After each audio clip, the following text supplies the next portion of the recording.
Hey guys, it is the Oracle of Hope. As always, you girls back again. Now what it is today that I feel called to speak about is helping yourself in the self-help industry. Nowadays there's so many coaches out there, there's so many people with information, putting out information. And it can be hard to tell which is real and which is fake, which advice will actually work for you and which advice won't, and it's worth creating almost like a filter, so being fully open to what you're listening to and what you're learning, and then not applying it or not seeing it as truth, as facts, or as helpful until you've lived the experience and you've tried it for yourself. So let's say, for example, there's a self-help person recommending a technique to use. For example, today I was listening to one, how to motivate myself to do something. And I listened to a few different videos to get a few different perspectives, so that's definitely something I recommend.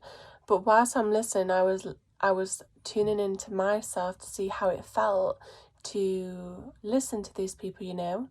Does my body resonate? What does my intuition say? Is my intuition saying, yeah, this is good, I could try this? Or is my intuition this doesn't resonate with me and my morals and ethics and the direction I want to go in? So one of the tips was this guy, before he gets ready to go into business meetings, he puts on some music and hypes himself up and feels good. And I was like, yeah, that's something I could get down with, that feels good. And then this other one was this guy saying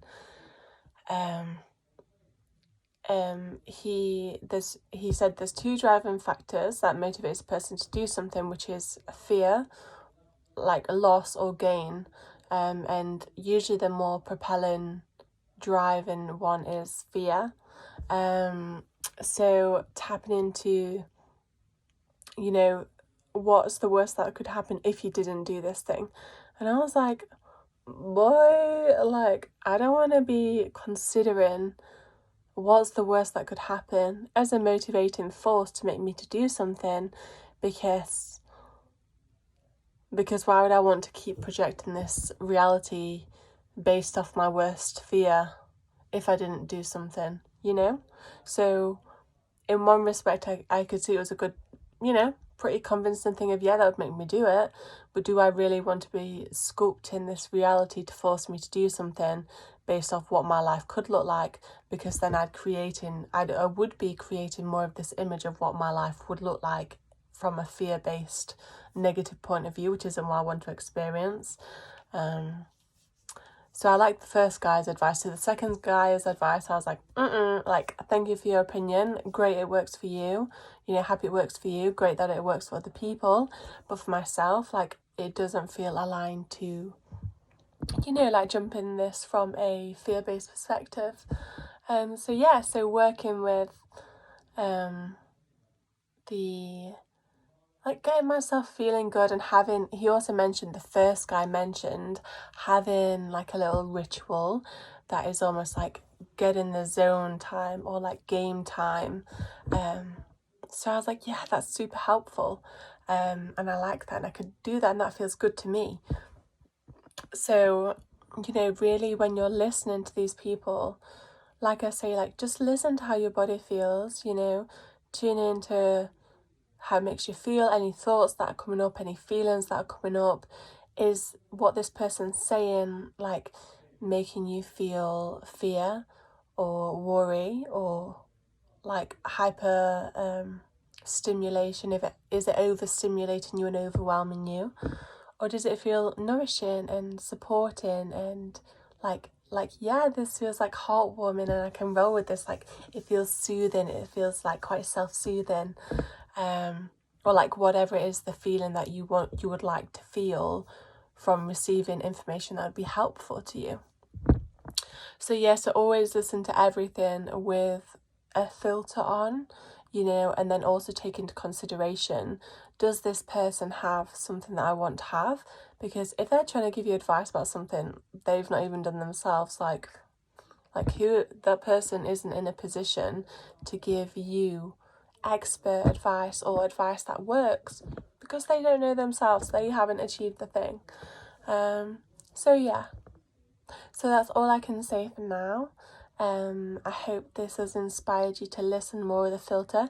I mean, hey, even when you listen to myself, put the filter on, because I'm not perfect. None of us are perfect.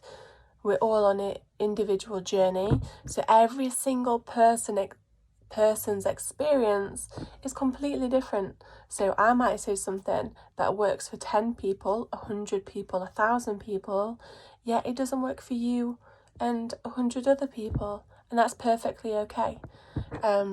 So what I would say on that, you know, is if you do see something, let's say like somebody gives advice of like, you know, eat this thing at this certain time of the day, and that doesn't feel resonant for you, but some part in it feels like there could be truth in it or resonance with you, and like ask yourself how this could work for you, or how can you adapt this thing to suit you, to match up with you and what feels right for you.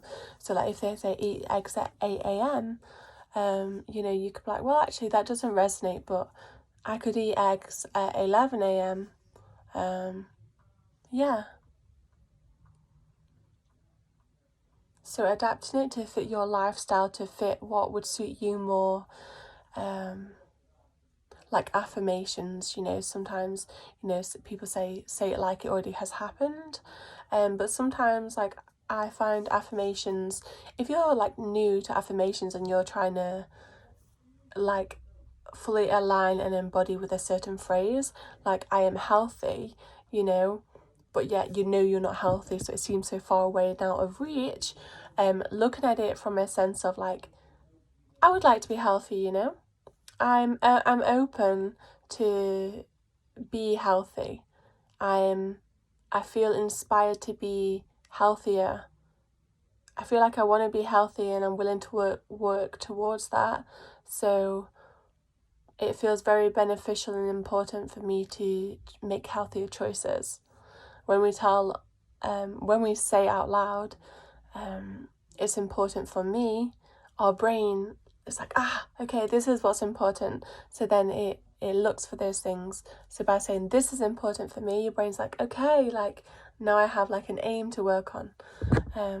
Instead of trying to jump straight into, you know, I am healthy, because then your body's like, like you ain't healthy. So yeah, so we want to work with what we've already got, you know, working from where we are, working in alignment with our own systems, our own body, our own intuition, so that we can benefit from it the most, you know. So yeah, that is all very helpful today. So drop a comment, you know, maybe it's something that you've learned recently, so we can test out this new trick of using our own filter when listening to other people's advice. Yeah, and let's connect more. Follow me on Instagram if you don't already. Drop me a like, subscribe, and comment on YouTube too. And as always, take what resonates and leave what doesn't, and have a great rest of your day. Bye bye.